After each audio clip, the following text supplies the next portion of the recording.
Dasar brengsek, sungguh menjijikkan. Kaisar kedua menggertakkan giginya dan berkata, kalau bukan karena kecurangannya, apa kita akan malu seperti ini? Berani-beraninya dia meremehkan kita, dan dia pasti akan terlihat baik pada waktunya, kata Kaisar kelima dengan marah. Kuharap kakak laki-laki bisa membunuhnya sesegera mungkin. Ketika saatnya tiba, aku akan melihat kepalanya tergantung di kota ke-10, dan memberitahu semua orang bahwa melawan istana surgawi kita adalah jalan buntu.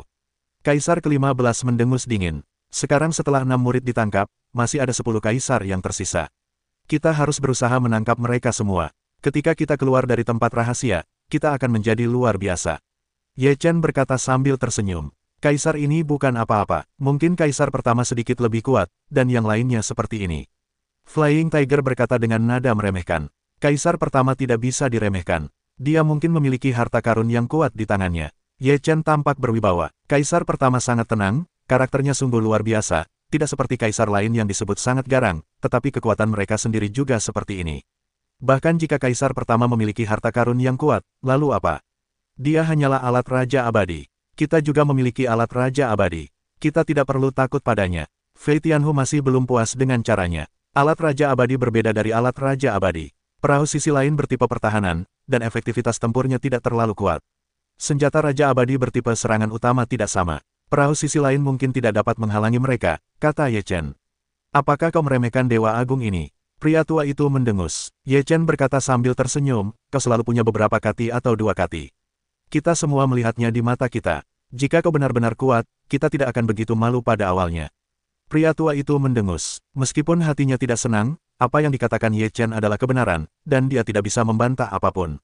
Jika dia ingin mengatakan lebih banyak, dia akan memukul wajahnya sendiri untuk mencari tahu beberapa hal tentang Wijen tua dan Millet busuk.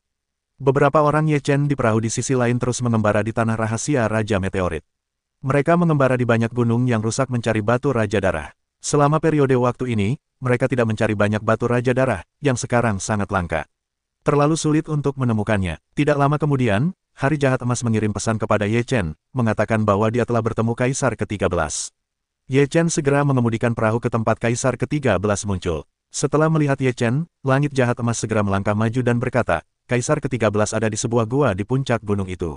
Sepertinya dia menemukan sesuatu di sana. Ye Chen melihat ke arah yang ditunjukkan oleh Langit Jahat Emas, menyipitkan matanya, dan bertanya, di mana sebenarnya Kaisar ke-13. Langit Jahat Emas berkata dengan sangat yakin, aku melihat 13 kaisar masuk dengan mata kepalaku sendiri, dan aku juga berbicara dengan 13 kaisar. Ye Chen mengangguk pelan dan berkata, jika aku menangkap Kaisar ke-13, aku akan membebaskanmu.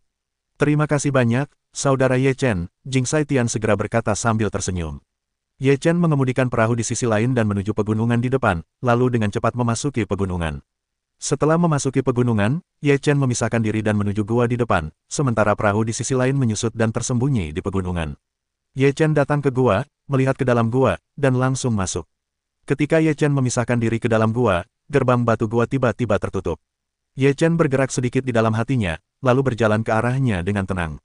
13 kaisar, keluarlah, bukankah kalian harus bersembunyi seperti ini? Ye Chen memisahkan diri dan berkata sambil tersenyum. Ye Chen, sudah waktunya bagimu untuk mati. Sebuah suara dingin datang dari gua. Ye Chen berkata sambil tersenyum, yang tanggal kematiannya masih belum diketahui. Pada saat ini, 13 kaisar keluar dari kegelapan, muncul di hadapan Ye Chen. Chen, lalu berkata sambil mencibir, apakah kau merasa semuanya ada di tanganmu? Benarkah? Ye Chen berkata sambil tersenyum. Kau lucu sekali. Tahukah kau bahwa di samping gua ini, ada 9 saudaraku dan 12 saudaraku yang menunggumu masuk? Mata Kaisar ke-13 berbinar dingin. Ye Chen berkata sambil tersenyum, benar saja, Jing Sai Tian sudah bekerja sama denganmu. Bekerja sama dengan kami, apakah dia memenuhi syarat? Jika dia tidak mendengarkan kami, dia akan mati. Kaisar ke-13 berkata dengan dingin. Setelah Kaisar ke-13 selesai berbicara, wajahnya tiba-tiba berubah dan berkata, ketika kau masuk, kau sudah tahu ada yang salah dengan langit jahat kemasan. Ye Chen berkata sambil tersenyum, bisakah kau menipuku dengan bertingkah seperti Jin Xie Tian? Kaisar ke-13 sepertinya merasakan sesuatu, dan wajahnya tiba-tiba berubah. Kemudian, ia mendengar gerbang batu di pintu masuk gua, bang, dan terbanting terbuka. Aku menangkap 2 murid kali ini. Sungguh menyenangkan. Fei Tianhu tertawa. Kaisar ke-13, kau harus segera ditangkap. Ye Wuyu juga tersenyum. Kaisar ke-13 melihat beberapa orang muncul di hadapan Ye Chen, lalu menatap Ye Chen di depannya. Ia tiba-tiba mengerti apa yang dilihatnya. Wajahnya menjadi sangat muram dan sama sekali tidak bisa menerima kenyataan seperti itu. Kaisar ke-13, kau bisa memikirkan strategi yang buruk. Sungguh tidak ada siapa-siapa. Yevan mendengus meremehkan. Wajah Kaisar ke-13 muram dan tak tertandingi, penuh kebencian. Apa yang telah kau lakukan pada 9 kakak laki-laki dan 12 kakak laki-lakiku? Ye Chen berkata, mereka semua sangat baik. Baik 9 kakak laki-laki dan 12 kakak laki-lakimu, maupun saudara-saudaramu yang lain yang kutangkap, mereka semua sangat baik. Kau akan segera bertemu dengan mereka. Kaisar ke-13 mendengus, kau pikir kau bisa menangkapku? Konyol sekali. Setelah Kaisar ke-13 selesai berbicara, ia langsung menawarkan sebuah cakram emas. Namun, kekuatan keabadian mengalir ke dalamnya. Cakram emas itu diaktifkan, dan seberkas cahaya melesat keluar untuk menyelimuti Kaisar ke-13.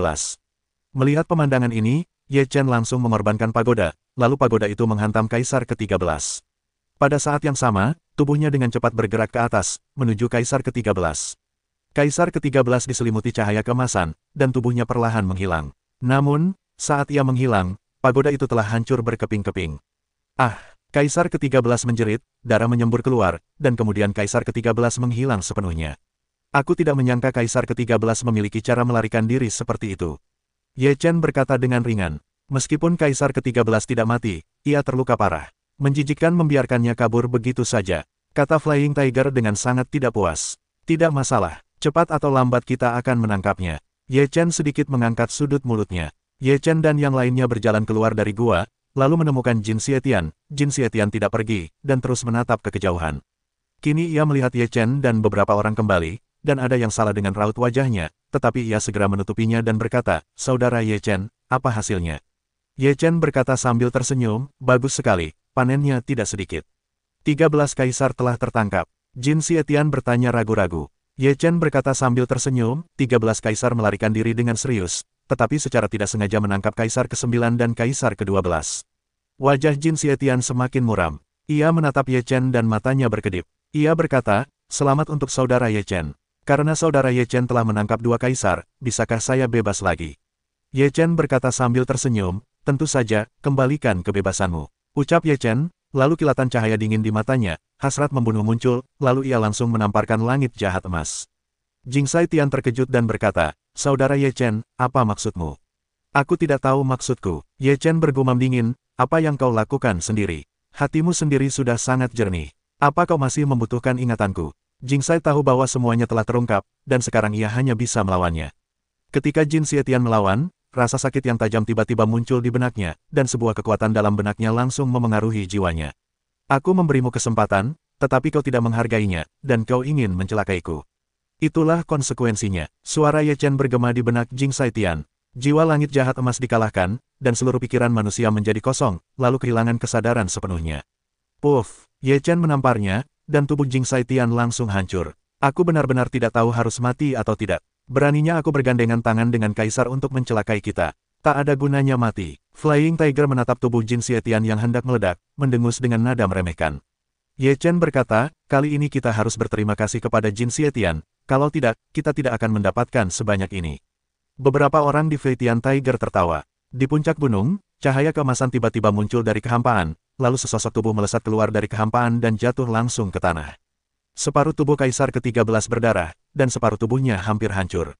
Wajah Kaisar ke-13 sangat muram. Ia pucat dan garang. Ia menggertakkan giginya dan berkata, Ye Chen, aku tidak akan pernah membiarkanmu pergi. Aku ingin kau mati tanpa tempat pemakaman. Kemudian, Kaisar ke-13 meminum sebotol obat cair. Setelah meminum cairan itu, Kaisar ke-13 mulai beraksi dan kitab suci mulai sembuh. Setelah meminum obat, luka Kaisar ke-13 sembuh dengan kecepatan yang terlihat oleh mata telanjang, sungguh mengerikan. Tak lama kemudian, luka Kaisar ke-13 sembuh dan tidak berdarah lagi, tetapi napasnya masih agak lemah dan perlu waktu untuk pulih. Setelah napas Kaisar ke-13 berangsur pulih, ia berkata dengan ekspresi muram, aku harus pergi mencari kakak laki-laki. Sekarang hanya kakak laki-laki tertua yang bisa menghadapi Ye Chen. Ke-13 Kaisar akhirnya tahu bahwa Ye Chen tidak mudah dihadapi. Jika ingin menghadapi Ye Chen, gunakan saja kekuatan yang kuat, jika tidak, semuanya akan sia-sia. Kekuatan Ye Chen adalah bahaya tersembunyi yang besar bagi surga. Tujuan Ye Chen dan beberapa orangnya sekarang adalah menangkap Kaisar. Sambil mencari batu raja berdarah, mereka juga mencari keberadaan Kaisar. Beberapa hari kemudian, anak buah Ye Chen berlayar di sisi lain kapal dan mencari di tempat rahasia itu untuk waktu yang lama, tetapi mereka menemukan beberapa batu raja berdarah. Pada hari itu, seberkas cahaya muncul di tempat rahasia itu, mengguncang seluruh tempat rahasia itu. Semua orang menatap cahaya itu, yang sangat menyilaukan. Pada saat itu, semua orang yang melihat cahaya itu bersemangat. Jika ada cahaya, itu berarti akan ada harta karun yang lahir. Untuk sesaat, semua orang bergegas menuju Xia Guang. Ye Chen dan beberapa orang lainnya mengendalikan kapal di seberang dengan kecepatan yang sangat tinggi untuk bergegas ke tempat Xia Guang muncul. Itu Xia Guang, itu pasti harta karun yang penting. Pasti ada sesuatu yang salah. Kau tidak boleh melewatkannya. Ada seorang jenius. Ini mengasyikkan. Bahkan jika itu terakhir kalinya tempat rahasia Raja Meteorit dibuka, tidak ada cahaya seperti itu. Apakah benar-benar ada harta karun kali ini? Hati mereka yang memiliki surga tercengang. Baru setengah hari bekerja, orang-orang di tempat rahasia itu sudah bergegas ke tempat Xia Guang muncul. Dan Ye Chen, beberapa orang yang Xia Guangnya muncul di dekatnya mulai bersembunyi, mulai mengamati sosok di dekatnya. Mereka terutama ingin melihat apakah ada seorang kaisar yang akan datang. Jika ada seorang kaisar, mereka harus segera menangkap kaisar tersebut. Namun, mereka juga mengamati cahaya itu dengan saksama. Cahaya itu berasal dari retakan di gunung yang meletus, seluruh gunung diselimuti cahaya, tampak sangat luar biasa. Jika kau bergegas masuk, mungkin kau bisa menemukan harta karun itu. Jika seseorang menangkap petunjuk, kau bahkan tidak akan mendapatkan seteguk sup pun. Beberapa orang siap untuk bergerak. Mereka tidak ingin melewatkan kesempatan sebesar itu. Tidak jelas apa yang terjadi di sini. Berbahaya untuk masuk. Beberapa orang lebih rasional, tidak impulsif. Tunggu apa lagi? Kalau kau menunggu lebih lama lagi, semuanya akan menjadi milik orang lain. Kalau kau tidak pergi, aku yang pergi. Cepat masuk, teriak seseorang. Saat ini, beberapa orang sedang menuju Xia Guang, sementara yang lain juga tergerak, tetapi tidak mudah untuk menyerah. Lihat saja situasinya. Setelah mereka bergegas ke tempat yang tertutup sinar matahari, mereka memasuki sinar matahari dengan mulus, dan akhirnya menghilang ke dalam celah. Ketika yang lain melihat mereka bergegas ke sinar matahari, mereka segera bergerak dan bergegas ke celah itu tanpa mempedulikan apapun. Apakah harta karun itu bisa kau dapatkan? Keluar dari sini. Saat ini, terdengar suara gemuruh, dan aura agung menyelimuti. Mereka semua terkejut, lalu mendongak. Ternyata itu adalah Kaisar ke-10. Kaisar ke-10 penuh dengan momentum dan daya tangkal yang kuat, membuat semua orang yang hadir ketakutan. Setelah melihat Kaisar ke-10 muncul, mereka yang berniat menyerbu ragu-ragu. Mereka ingin menyerbu, tetapi ragu-ragu.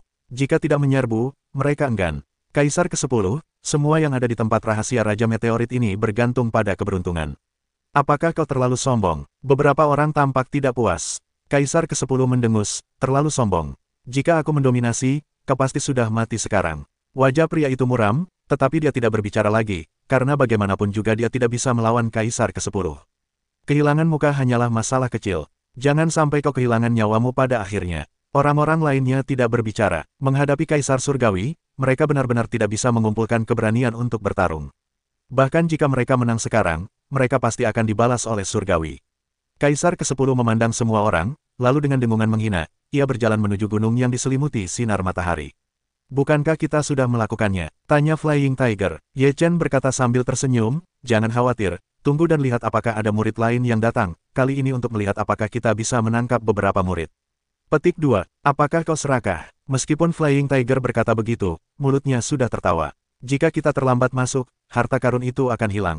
Ye Wuyu sedikit khawatir. Aku tidak perlu khawatir. Jika harta karun itu sulit didapat, itu bukan harta karun. Terlebih lagi, saat ini, setelah Kaisar ke-10 masuk, siapa lagi yang akan mendapatkan harta karun itu? Ye Chen berkata sambil tersenyum. Tidak masalah jika mereka mendapatkannya. Kita rebut saja lagi, kata Ye Fan sambil tersenyum. Setelah Kaisar ke-10 masuk, yang lain ragu sejenak, lalu akhirnya memilih untuk bergegas masuk ke celah. Kesempatan seperti itu langka dan tak boleh dilewatkan. Semua orang di tempat kejadian masuk, dan tak seorang pun yang bodoh menunggu. Setelah orang-orang pertama yang tiba di sini sudah masuk, yang lain datang satu demi satu, lalu mereka semua masuk ke dalam cahaya setelah ragu sejenak. Boom! Tak lama kemudian, gunung itu mulai berguncang hebat, seolah-olah sesuatu yang mengerikan telah terjadi di dalamnya, seolah-olah akan meledak sepenuhnya. Di celah-celah gunung, sinar matahari terus memancar keluar, semakin intens, dan kecepatan memancarnya juga semakin cepat. Kemudian, gunung itu tiba-tiba, bang, seluruh tubuh gunung itu meledak. Ah! Jeritan terdengar dari gunung. Tepat saat gunung meletus, Ye Chen dan yang lainnya melihat banyak sosok langsung hancur berkeping-keping. Beberapa orang berlumuran darah dan melarikan diri dengan panik. Mata Ye Chen yang berada di tengah ledakan dengan cepat mencari ke atas, mencari sosok Kaisar ke-10. Dalam ledakan seperti itu, bahkan orang seperti Kaisar ke-10 pun mustahil untuk mundur. Akhirnya, Ye Chen menemukan Kaisar ke-10 di antara kerumunan yang melarikan diri. Saat itu, Kaisar ke-10 berlumuran darah. Pakaiannya berlumuran darah, dan luka-luka di tubuhnya terlihat jelas. Ye Chen melihat pakaian dan jubah Kaisar ke-10 berlumuran darah, sudut mulutnya sedikit terangkat, dan berkata, ayo kita bawa Kaisar ke-10 kembali. Ucap Ye Chen, lalu segera mengemudikan perahu menuju Kaisar ke-10. Kecepatan perahu di seberang sangat cepat, dan di saat yang paling kacau ini, hampir tidak ada yang kembali untuk mempedulikan tindakan Ye Chen. Perahu itu segera mendekati Kaisar ke-10. Kaisar ke-10 melihat perahu itu mendekat, wajahnya menjadi muram. Ye Chen, pupil Kaisar ke-10 mengecil. Kaisar ke-10, aku di sini untuk mempertemukan kembali saudara-saudaramu. Ye Chen sedikit mengangkat sudut mulutnya. Wajah Kaisar ke-10 berubah drastis, lalu ia mati-matian ingin melarikan diri. Ye Chen mencibir, jangan bilang kau terluka, bahkan jika kau tidak terluka, kau tidak bisa melarikan diri. Perahu di sisi lain menghantam dengan keras, Kaisar ke-10 meraung, mengerahkan seluruh tenaganya untuk melawan sisi lain perahu. Namun, itu tetap tidak berpengaruh, dan langsung tersungkur oleh perahu lainnya. Puff, sisi lain perahu pucat pasi dan tak kuasa menahan darah. Ye Chen, jika kau terus seperti ini, kau sedang menggali kuburmu sendiri. Kaisar ke-10 meraung. Ye Chen berkata, apakah ada kemungkinan mediasi di antara kita? Setelah itu, Ye Chen langsung mengeluarkan tas Dewa Langit dan Bumi dan memasukkan Kaisar ke-10 ke dalamnya. Kaisar ke-10 memasuki kantong surga dan bumi milik dewa. Setelah melihat 8 saudaranya, ia benar-benar terkejut hingga mulutnya terbuka lebar. Awalnya ia mengira Ye Chenzi telah menangkap Kaisar kedua dan Kaisar kelima, tetapi ia tidak menyangka begitu banyak saudara yang telah ditangkap.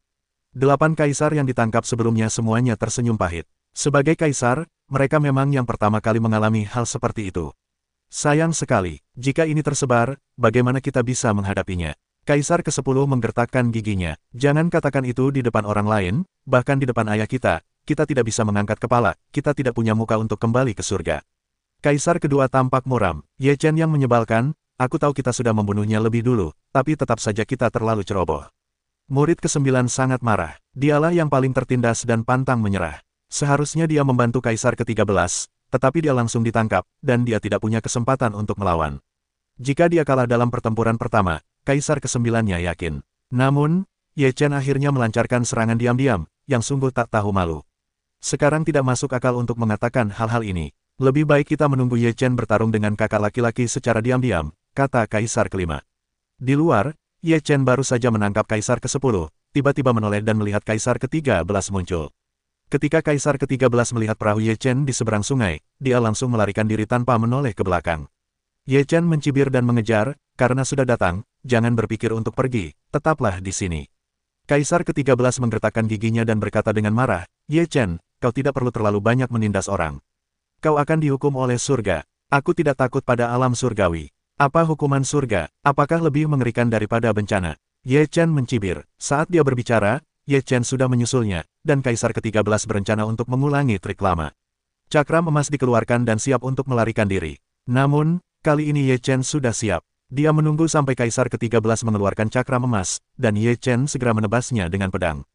Beberapa cahaya pedang menyapu, memberi Kaisar ke-13 tidak ada kesempatan untuk mengaktifkan cakram emas. Melihat cahaya pedang Ye Chen turun, wajah Kaisar ke-13 berubah drastis.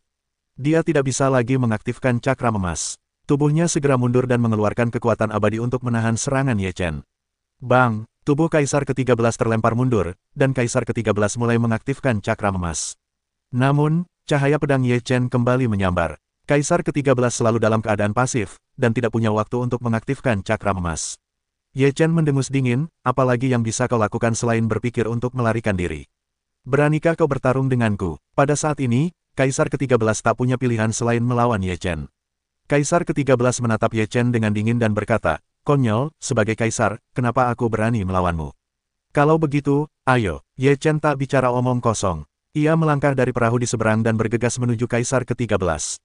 Kaisar ke-13 meraung, aura abadi yang gila meledak, lalu mengorbankan pedang peraknya ke arah Ye Chen. Pedang perak ini bukanlah senjata setengah langkah Raja Abadi, melainkan senjata abadi 9 lapis biasa dari Hunyuan Daluo Jinxian. Setelah pedang perak itu terpotong, serangkaian pedang perak pun terpotong. Pedang itu sangat mengerikan dan memiliki aura membunuh. Ye Chen mendengus, lalu menebas pedang 9 yang. Aura pedang dari pedang suci Jiu yang berkobar dan suhunya sangat panas. Dalam sekejap, suhu seluruh langit meningkat drastis. Boom! Energi pedang dari pedang suci Jiu yang bertabrakan dengan energi pedang perak. Ki pedang perak hancur seketika, sehingga tak mampu menahan hantaman pedang suci Jiu yang. Roh pedang dari pedang suci Jiu yang membunuh 13 kaisar. Ke-13 kaisar terkejut, lalu dengan cepat mengayunkan pedang perak di tangannya. Ki pedang terus memancar keluar, berusaha melawan roh pedang dari pedang suci 9 yang. Kalau tak bisa kendo, jangan belajar pedang, murahan. Ye Chen mencibir, roh pedang dari pedang suci 9 yang sekuat bambu, dan roh pedang perak tak mampu menghentikan pedang suci 9 yang, dan semuanya hancur berkeping-keping. Tubuh kaisar ke-13 dengan cepat mundur, dan wajahnya semakin muram. Ia mendapati kekuatan Ye Chen jauh lebih kuat dari yang dibayangkannya. Momentum Ye Chen semakin menekan, memberi 13 kaisar tekanan yang hebat. Puff, kaisar ke-13 tak terkalahkan roh pedang Ye Chen. Ia teriris oleh pedang Qi, kulitnya teriris dan tulang-tulangnya berlumuran darah. Kaisar ke-13 ketakutan. Ye Chen sudah melangkah saat itu, dan tubuhnya muncul di hadapan kaisar ke-13 dalam sekejap mata. Sepertinya kau tak lebih dari itu. Ye Chen mendengus dingin, lalu menepuk kaisar ke-13. Kaisar ke-13 meraung liar, dan kekuatan abadi di tubuhnya meletus dengan putus asa, mencoba melakukan perlawanan terakhir. Ye Chen menyeringai, dan kekuatan di telapak tangannya semakin kuat. Akhirnya, ia mengembun menjadi bola energi itu menendang dengan suara, mendesis, yang tampaknya dapat meledak kapan saja. Ketika kaisar ke-13 melihat bola energi seperti itu, wajahnya tiba-tiba berubah, dan ia lupa untuk mengerahkan seluruh kemampuannya. Telapak tangan Ye Chen jatuh, kaisar ke-13 hanya bereaksi untuk mendekat, lalu menengadah ke langit dan meraung, mengerahkan seluruh kekuatannya untuk keluar. Boom! Sebuah kekuatan dahsyat meledak, tubuh kaisar ke-13 terlempar terbalik, menyemburkan darah. Semua orang di ruangan itu menyaksikan pemandangan itu, dan wajah mereka dipenuhi kengerian. Ye Chen benar-benar terlalu kuat, kaisar ke-13 benar-benar tertekan, sama sekali bukan lawan. Ye Chen menghampiri kaisar ke-13, menatap kaisar ke-13 yang sudah lemah, dan berkata, aku akan mengirimmu untuk menemui saudaramu. Dengan lambaian tangannya yang besar, Ye Chen memasukkan kaisar ke-13 ke dalam kantong langit dan bumi. Kaisar ke-13 juga tercengang setelah memasuki kantong langit dan bumi milik dewa. Ini benar-benar reuni besar antar saudara. 17 kaisar sekarang berjumlah lebih dari setengahnya. Setelah Ye Chen menangkap kaisar ke-13, ia mulai mengamati cahaya itu. Kini gunung itu runtuh, tetapi cahayanya masih ada. Sepertinya Xia Guang itu tidak melesat keluar dari lereng gunung, melainkan dari kaki gunung. Kini gunung itu telah lenyap, tetapi cahayanya masih membumbung tinggi ke langit. Apa yang terjadi di sana barusan? Ye Chen bertanya kepada seorang pemuda yang pernah memasuki gunung sebelumnya. Pemuda itu berkata, entahlah. Tiba-tiba meledak. Jika tidak jauh dari ledakan, kita tidak akan selamat. Setelah mendengar itu, Ye Chen menyipitkan mata ke arah Xia Guang, lalu berjalan ke sisi lain perahu dan berkata, ayo kita masuk ke Xia Guang dan melihat-lihat. Perahu di sisi lain berlayar menuju cahaya itu, dan semua orang memperhatikan. Sebelum mereka memasuki Xia Guang, mereka semua manusia biasa, dan kini tak seorang pun berani memasuki Xia Guang dengan mudah. Ye Chen tidak takut, mereka memiliki perahu di sisi lain dan artefak di tangan mereka. Bahkan jika ada bahaya, mereka dapat melawan satu atau dua. Setelah Ye Chen memasuki Xia Guang, ia langsung menuju ke tempat Xia Guang muncul. Sesampainya di tempat Xia Guang disemprot, Ye Chen melihat ada lubang besar di sana, dan Xia Guang bergegas keluar. Ye Chen berdiri di pintu masuk gua sejenak, lalu berkata, aku akan membiarkan tubuhku menjelajahi jalannya dulu. Setelah itu, tubuh yang tenggelam ke arah pintu masuk gua menghilang. Setelah Ye Chen terpisah ke dalam Xia Guang, ia segera muncul di dunia yang penuh dengan Xia Guang. Ini adalah ruang yang sangat luas. Ada rasa depresi, ada kekuatan yang membuat orang tidak nyaman. Ye Chen melihat sekeliling, mencoba menemukan sumber Xia Guang. Batu raja berdarah. Ye Chen melirik sekilas, dan melihat banyak sekali batu raja berdarah di tanah. Batu-batu raja darah ini semerah darah, seolah-olah baru saja diwarnai merah oleh darah, dan bisa menetes dan berdarah. Ye Chen segera maju untuk mengumpulkan batu-batu berwarna darah di tanah. Ada ratusan batu di depannya, yang jumlahnya relatif besar. Ye Chen terus mencari di tempat ini. Setelah beberapa saat, Ye Chen menemukan tumpukan batu raja berdarah di tempat lain. Kira-kira ada ratusan. Ye Chen sedikit terkejut. Bagaimana bisa ada begitu banyak batu raja berdarah di sini? Kemudian, Ye Chen menemukan beberapa tempat dengan tumpukan batu raja berdarah. Ada hampir 3 atau 4 ribu wangshi dari beberapa tempat. Tempat apa ini? Bagaimana bisa ada begitu banyak batu raja berdarah? Ye Chen bergumam pada dirinya sendiri. Ia terus mencari, karena sinar matahari terlalu terik. Penglihatan Ye Chen tidak bisa melihat jauh, hanya sekitar 10 meter. Saat Ye Chen berjalan, ia melihat sebuah bangunan di depannya. Dalam pandangannya, Ye Chen memandang bangunan di depannya, seperti pagoda. Ye Chen terus bergerak maju dan semakin dekat ke bangunan itu, yang memperjelas bahwa bangunan di depannya memang sebuah pagoda. Ini adalah pagoda emas, seluruh tubuhnya memancarkan cahaya keemasan, sangat menyilaukan. Ye Chen terkejut, bagaimana mungkin ada pagoda di sini? Apakah ini bangunan sungguhan atau harta karun? Ye Chen ingin mendekati pagoda itu, tetapi saat ini, Ye Chen merasakan krisis. Tubuhnya tidak terburu-buru untuk mundur, tetapi untuk mencari tahu apa yang sedang terjadi. Ketika Ye Chen mendekati pagoda, tiba-tiba tekanan datang dari pagoda, yang membuat Ye Chen merasa tidak nyaman. Pada saat ini, Xia Guang mulai dipaksa mundur oleh pagoda. Xia Guang mundur ke belakang Ye Chen, dan Ye Chen dapat melihat bentuk pagoda dengan saksama. Pagoda itu memiliki 9 lantai, yang sudah merupakan jumlah yang ekstrim. Seluruh tubuhnya berwarna emas, dan ukurannya mirip dengan pagoda pada umumnya. Namun, Ye Chen tidak dapat menemukan gerbang pagoda. Hanya ada lubang kecil di setiap lapisan pagoda. Ye Chen tampaknya telah menjelaskan bahwa ini bukanlah sebuah bangunan, melainkan sebuah senjata. Hati Ye Chen sedikit bersemangat. Pagoda yang berdiri di sini jelas bukan harta karun biasa. Itu pasti harta karun setingkat Raja Abadi. Ketika Ye Chen sedang berpikir, tiba-tiba ia mendengar sebuah suara mengubah ucapannya. Setelah sekian tahun, akhirnya aku terbangun. Ye Chen terkejut. Mungkinkah suara ini berasal dari pagoda? Ye Chen tidak membuka mulutnya, jadi dia diam-diam menatap pagoda. Setelah pagoda itu berhenti sejenak, dia berbicara lagi dan berkata, Raja Abadi. Ye Chen mendengar pagoda itu berbicara, dan kata-katanya semakin mengejutkan, seolah-olah berbicara kepadanya. Petik 2. Apakah kau terlalu ragu tentangku? Tanda tanya petik 2. Apakah ada orang lain di sini? Tanya pagoda itu. Kau memanggilku Raja Abadi. Ye Chen ragu-ragu. Kau bukan Raja Abadi. Kau hanya seperti Raja Abadi. Pagoda itu berkata dengan tegas saat ini. Hati Ye Chen sedikit terkejut, dia dan Raja Abadi terlihat sangat mirip. Apakah kau alat Raja Abadi yang ditinggalkan oleh Saman Agung? Ye Chen bertanya ragu-ragu. Pagoda itu berkata, ya, aku adalah Raja Abadi dari Saman Agung. Bagaimana dengan Raja Abadi? Tanya Ye Chen. Aku sedang menunggu kepulangannya. Pagoda itu terbuka. Kembalinya Raja Abadi. Apakah Raja Abadi sudah mati? Ye Chen bahkan lebih terkejut. Ia juga bertemu dengan alat Raja Peri dalam perjalanannya ke Senyu, dan pisau terbang itu juga mengatakan bahwa ia ingin menunggu kembalinya Raja Abadi. Benarkah ada peri yang masih hidup? Petik 2. Bagaimana Raja Abadi bisa mati begitu mudah? Aku telah menunggu selama bertahun-tahun yang tak terhitung jumlahnya. Aku bisa merasakan napas Raja Abadi masih ada.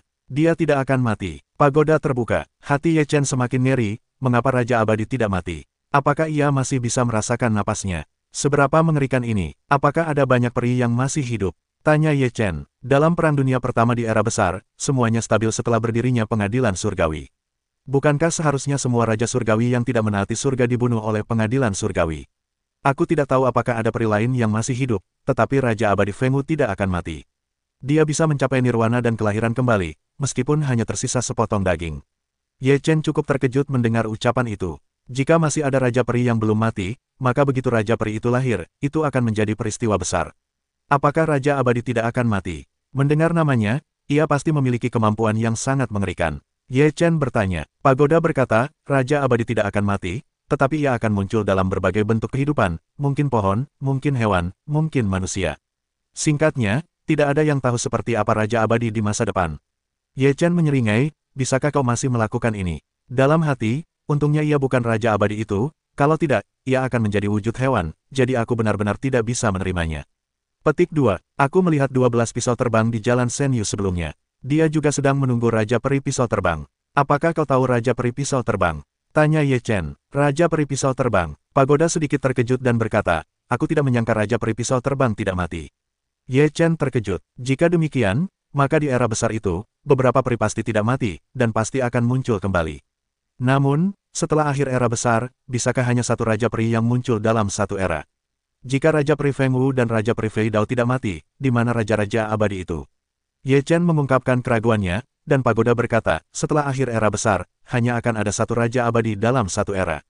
Namun, jika Raja Phoenix dan Raja Peri Pisau Terbang menggunakan beberapa cara, mereka mungkin dapat menipu surga. Ye Chen mengangguk sedikit, tetapi dalam hatinya masih terkejut, berapa banyak jenius yang dibutuhkan untuk bisa bertahan hidup sampai sekarang, dan menipu mekanisme alam. Sebenarnya, keberadaan seperti itu seharusnya sudah terbang ke alam dewa begitu lama. Lagi pula, itu jauh lebih lama daripada sejarah kehancuran besar.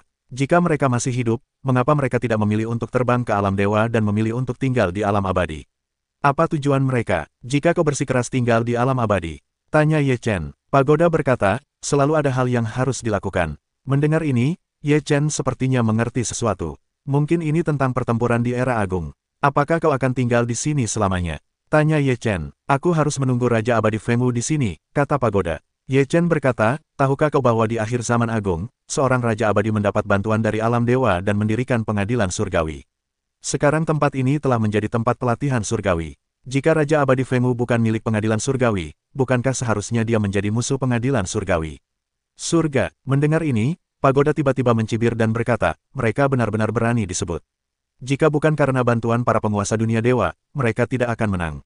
Terus terang, mereka adalah anjing-anjing dunia dewa, dan mereka hanya akan memohon belas kasihan. Jika Raja Peri Fengwu atau Raja Peri Pisau Terbang masih hidup, mungkinkah ada Raja Peri di surga? Tanya Ye Chen. Pagoda berkata, kita tidak bisa mengesampingkan kemungkinan ini. Pada awalnya, para penguasa dunia dewa datang dan memberi mereka banyak manfaat.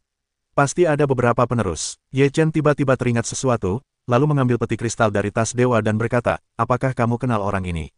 Pria parubaya yang terbaring di peti mati kristal itu masih begitu tenang, seperti sedang tidur nyenyak.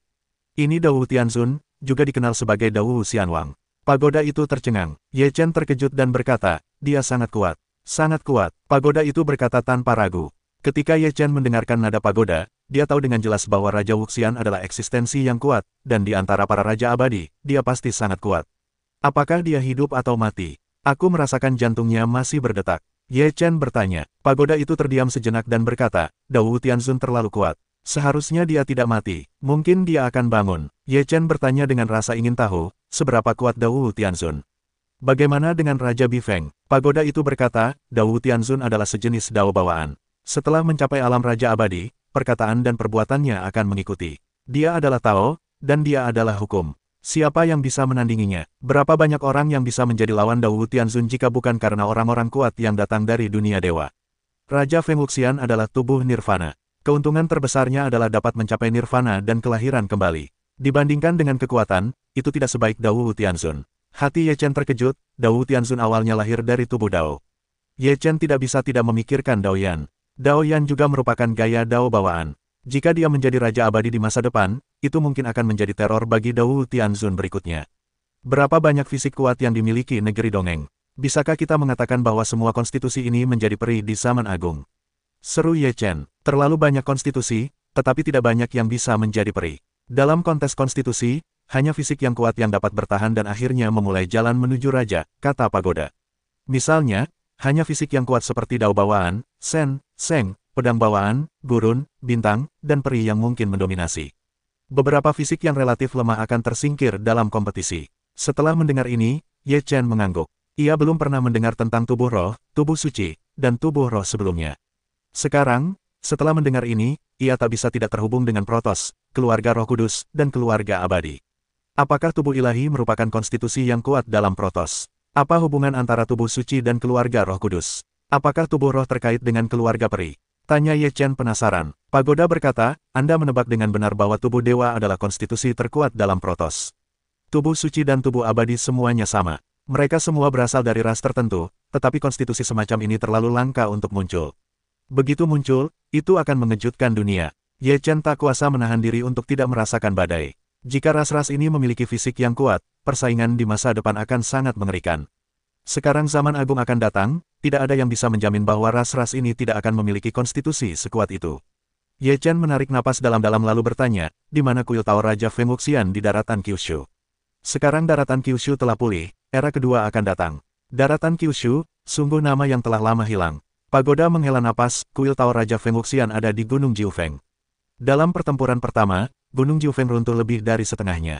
Aku tidak tahu bagaimana keadaannya sekarang. Gunung adalah Raja Peri. Sekarang ada aktivitas di negeri peri Raja Peri, tetapi orang biasa tidak bisa masuk, kata Ye Chen.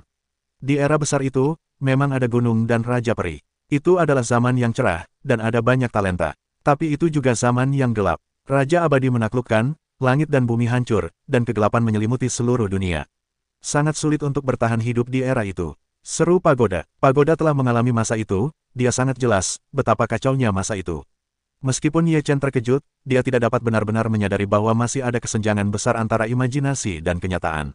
Gunung terkenal manakah yang merupakan kuil Tao Dao Tianzun? Ye Chen bertanya dengan rasa ingin tahu. Di Gunung Sengsu, kata Pagoda. Ye Chen terdiam, lalu berkata dalam hati, bukankah Dao Tianzun adalah pendiri Sanxing Xianzong? Kemudian, Ye Chen memikirkannya dan menggelengkan kepalanya lagi. Seharusnya tidak mungkin. Konon, pendiri Sanxing Xianzong bukanlah Dao Tianzun, melainkan Sanxing Xianzun. Jika tidak ada hubungan antara Sanxing Xianzong dan Dao Tianzun, lalu jika Dao Tianzun lahir suatu hari nanti, apakah Sanxing Xianzong akan diusir? Ye Chen menyentuh dagunya. Anak kecil, menurutku kau luar biasa dan mirip dengan Raja Abadi. Biarkan aku melihat kehidupanmu di masa lalu dan masa kini. Pagoda tiba-tiba terbuka. Ye Chen terkejut, tetapi sebelum ia sempat bereaksi, seberkas cahaya dari pagoda menyelimuti Ye Chen. Seluruh tubuh Ye Chen kaku dan tak berdaya. Namun, sedetik kemudian, cahaya itu langsung ditarik kembali, dan pagoda itu bergoyang, seolah-olah telah digigit kembali. Cahaya itu berkedip-kedip dan tak stabil. Ye Chen terbangun dan menatap pagoda dengan terkejut. Siapa kau? Kenapa aku tak bisa melihat masa lalu dan masa kinimu? Pagoda itu menatap Ye Chen dengan kaget. Ia bisa melihat masa muda Ye Chen, tetapi semakin tua usianya, semakin menakutkan perasaannya. Ada semacam kekuatan pencegah yang terus menekan pagoda, membuatnya tak mampu melanjutkan dan hanya bisa mundur. Ye Chen sedikit bingung dan berkata, mana aku tahu. Pagoda itu terdiam sejenak dan berkata, nak, ketika era kedua tiba, kau mungkin memainkan peran yang sangat penting. Jika kau berlatih dengan baik, kau pasti akan punya tempat untuk digunakan di masa depan. Setelah mendengar ini, Ye Chen berkata sambil tersenyum, Guru, aku juga ingin berlatih keras, tetapi sumber dayanya tidak cukup. Lagi pula, aku telah berselisih dengan Tianting sekarang. Tianting tidak akan membiarkanku pergi. Dengan kekuatanku saat ini, jika aku ingin bersaing dengan Tianting, itu pasti akan sia-sia. Apa yang ingin kau katakan? Pagoda itu tidak memiliki jalur pernapasan yang baik. Kalau kau punya sesuatu yang bagus, berikan aku sesuatu, aku bisa memperkuat diriku. Aku tidak meminta terlalu banyak. Kau bisa memberiku sedikit batu Raja Darah ini, atau kau bisa mewariskan sebagian dari Raja Phoenix Wuxian kepadaku. Kemampuan nirvana apa yang seharusnya kau miliki? Tanya Ye Chen dengan wajah muram. Kau masih menginginkan nirvana. Kalau kau keturunan Raja Feng Wuxian, aku bisa mewariskannya padamu. Pagoda itu berdengung. Jangan pelit, aku tidak bisa datang ke sini dengan sia-sia, kata Ye Chen sambil tersenyum. Batu nirvana tidak bisa memberimu kehidupan. Seperti pagoda, sebuah menara kecil yang terbang keluar dari lubang kecil pagoda itu sama seperti pagoda, tetapi hanya seukuran telapak tangan. Ini adalah benda terlarang. Jika kau menghadapi krisis hidup dan mati, kau bisa menggunakannya dan menyelamatkan hidupmu, kata pagoda itu. Setelah Ye Chen mengambil alih pagoda, ia merasa itu adalah hal yang baik. Ia mengalihkan pandangannya dan berkata, bisakah kau memberiku 2 lagi? Tidak ada lagi yang tersisa. Jika kau lebih banyak bicara, aku tidak akan sopan. Pagoda berdengung. Dia belum pernah melihat orang yang begitu berani. Terlebih lagi, dia juga alat Raja Abadi. Siapa yang melawan Raja Abadi, tapi Ye Chen malah bersikap seperti itu. Ini pertama kalinya, Ye Chen tidak bisa berbuat apa-apa lagi ketika melihat pagoda, jadi dia mengerucutkan bibirnya dan berkata, baiklah, kalau begitu, aku akan berterima kasih untuk itu. Aku ingin mengucapkan selamat tinggal. Semoga kau beruntung menunggu kembalinya Raja Peri Feng Wu. Pergi, kata pagoda tanpa emosi. Setelah mendengar ini, Ye Chen mengerucutkan bibirnya dan pergi tanpa berkata apa-apa. Ye Chen berjalan keluar dari lubang besar itu, lalu menyatu dengan tubuh aslinya. Pada saat ini, terjadi gelombang dahsyat di luar Xiaoguang, dan seseorang menerobos masuk. Ye Chen dan yang lainnya menoleh. Setelah melihat orang-orang yang muncul, sudut mulut mereka sedikit terangkat, dengan senyum penuh arti. Kaisar ketiga, apakah benar-benar baik bagimu untuk datang ke pintu dengan sukarela? Tanya Ye Chen sambil tersenyum. Wajah Kaisar ketiga muram dan berkata, Ye Chen, jangan sombong. Aku datang ke sini untuk membunuhmu. Bahkan saudara keduamu telah kutangkap. Apa kau pikir kau lawanku? Ye Chen mendengus dingin dan meremehkan. Kaisar ketiga mencibir, lalu dengan lambaian tangannya, sesosok muncul dengan cemas. Saudara binatang, Ye Chen ketakutan. Binatang itu berlumuran darah, pucat, tergeletak di tanah hampir tidak bisa bergerak. Saudara Ye, jangan pedulikan aku. Binatang itu menggertakkan giginya. Mata Ye Chen langsung memerah, dan dia berkata dengan dingin, Kaisar ketiga, apakah kau ingin saudara-saudaramu mati di depanmu satu persatu? Lepaskan saudaraku, dan aku akan mengampuninya. Kaisar ketiga tampak dingin. Tatapan mata Ye Chen dingin, lalu dengan lambaian tangannya, semua kaisar yang ditangkapnya muncul di haluan kapal di sisi lain. Kapal di sisi lain memenjarakan mereka semua, dan tak seorang pun bisa bergerak. Saudara ketiga, beberapa kaisar terkejut, lalu melihat bahwa monster itu dikendalikan oleh kaisar ketiga, mereka tersenyum terkejut. Kaisar ketiga tiba-tiba melihat begitu banyak kaisar, dan wajahnya tiba-tiba muram. Awalnya, ia hanya memiliki kaisar kedua dan murid kelima, serta kaisar ke-10 dan kaisar ke-13, tetapi ia tidak menginginkannya. Kaisar ke-9, kaisar ke-11, kaisar ke-14, kaisar ke-15, dan kaisar ke-16 semuanya ada di sana. Kaisar ketiga tampak bodoh. Ye Chen berkata dengan dingin, jika kau ingin melihat saudara-saudaramu mati di depanmu satu persatu, kau bisa membawa saudaraku untuk memerasku. Kau berani membunuh kaisar, surga akan mencabik-cabikmu. Kaisar ketiga tampak muram. Ye Chen berkata, aku hanya menghitung 3 kali. Setelah 3 kali, jika kau tidak melepaskan orang, aku akan membunuh seorang kaisar. Setelah 3 kali, aku akan membunuh kaisar lainnya. Akan kulihat apakah kau benar-benar keras hati. Beraninya kau. Kaisar ketiga meraung. 1. Ye Chen mengabaikan kaisar ketiga dan langsung menghitung. Ye Chen, jika kau berani membunuh saudaraku, aku akan membunuh saudaramu. Kaisar ketiga menghunus pedangnya di leher binatang Tianxing dan mengancam. 2. Ye Chen mengabaikannya dan terus menghitung. Setelah beberapa saat, seluruh suasana menjadi padat. Ye Chen membuka mulutnya dan terus menghitung. 3. 3 kali di belakang, Ye Chen menatap kaisar ketiga, lalu mengangkat tangannya, dan menepuk ke arah kaisar ke-16. Pupil mata kaisar ketiga mengecil, telapak tangan Ye Chen tak ragu untuk menjatuhkannya. Kaisar ke-16 begitu ketakutan sehingga ia berteriak, tidak. Puff, telapak tangan Ye Chen jatuh, kepala kaisar ke-16 patah, seluruh jiwa manusia hancur, dan tubuhnya jatuh ke tanah. Tidak, kaisar ketiga meraung histeris, matanya berlumuran darah. Ye Chen berkata dengan dingin, ini yang pertama. 3 detik berikutnya dimulai. 1. Ye Chen tanpa henti, terus menghitung. Murid-murid lain di tangan Ye Chen sangat jelek, bahkan pucat. Ye Chen benar-benar gegabah dan tegas dalam membunuh. Kaisar ketiga gemetar, ia datang untuk menyelamatkan rakyat, tetapi ia tidak menyangka kaisar ke-16 mati karenanya. 2. Ye Chen menatap kaisar ketiga, suaranya tidak keras, tetapi kata-katanya penuh dengan pencegahan. Mata kaisar ketiga tertuju pada Ye Chen. Urat nadinya tiba-tiba pecah dan tangannya gemetar. Ia ingin membunuh binatang buas Tianxing dengan pedang dan membiarkan Ye Chen merasakan sakitnya kehilangan saudaranya.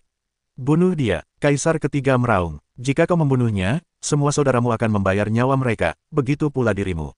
Ye Chen dingin. 3. Ye Chen selesai dan terus menghitung. 3 nada kedua telah berlalu. Ye Chen menatap kaisar ketiga ragu sejenak, dan Ye Chen mengangkat tangannya dan menepuk kaisar ke-15.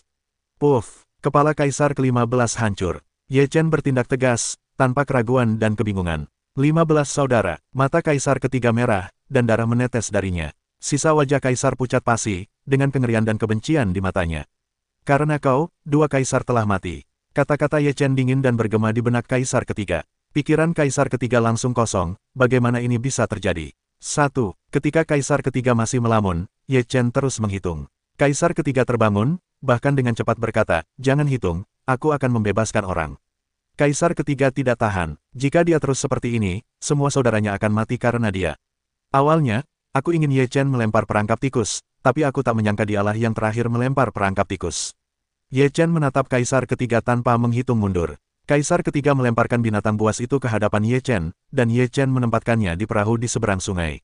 Saat itu, kaisar ketiga berbalik dan pergi. Kaisar ketiga tahu bahwa dia sangat berbahaya di sini. Ye Chen menatap kaisar ketiga yang hendak pergi, dan berkata dengan dingin, menyakiti saudaraku, apa kau mau pergi seperti ini? Tidak cukupkah kau membunuh saudaraku? Kaisar ketiga berkata dengan marah. Ye Chen berkata, kau membunuh saudaramu. Apa hubungannya denganku? Wajah kaisar ketiga sulit untuk dilihat, masalah ini akan menjadi rasa sakit yang tak kunjung hilang di hatinya. Kau tak tahu malu. Kaisar ketiga meraung. Ye Chen mengemudikan perahu di seberang sungai dan bergegas ke kaisar ketiga.